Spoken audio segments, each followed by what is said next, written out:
Seconda corsa dall'Arcoveggio, un confronto per puledri di 2 anni, sono 7 al via lo schieramento: Bamako dei Greppi, Beautiful Vic, Borislav Mabel, Blue Star, Byron del Ronco, Bumsi, in seconda linea Bondo Jet.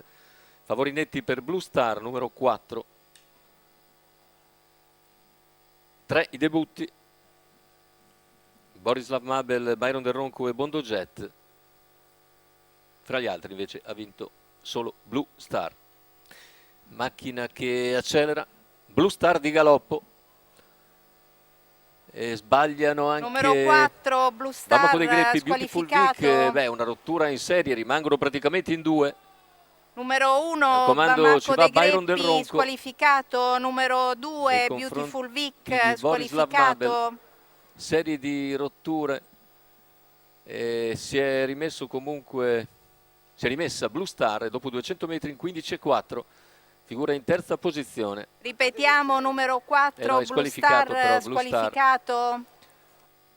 quindi se ne vanno i primi 400 metri di gara con in vantaggio l'allieva di Mario Minopoli, Byron del Ronco, il debuttante, che guida con 3 lunghezze di margine su Borislav Mabel. Più indietro c'è Bondo Jet, che si è rimesso da una breve svarione a sua volta. I 600 in 48,5 e davanti alle tribune, non ha nessuna fretta Byron del Ronco, che guida tranquillamente davanti a Borislav Mabel e a Bondo Jet. Curiosamente sono i 3 debuttanti rimasti praticamente in corsa.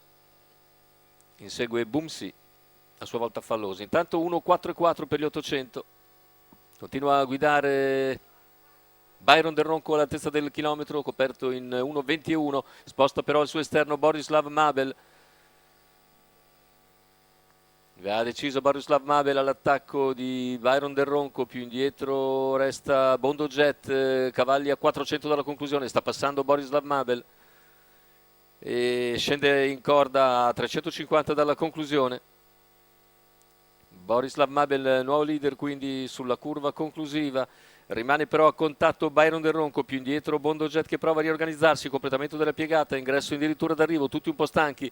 Borislav Mabel in vantaggio, Byron del Ronco in seconda posizione, poi Bondo Jet finale con Borislav Mabel che controlla la situazione e viene a vincere al debutto. Secondo posto per Bondo Jet, al terzo Byron del Ronco, 1,18,7, 31,2 a chiudere. Il successo per Borislav Mabel e VP dell'Annunziata, quota di 7,42 al totalizzatore per questo figlio di Ideale Luis e Ortensia Almar, in allenamento da Tiberio Cesare, tanto per cambiare. Numero 3 di Borislav Mabel al primo posto, al secondo il numero 7 di Bondo Jet, al terzo il numero 5 di Byron del Ronco.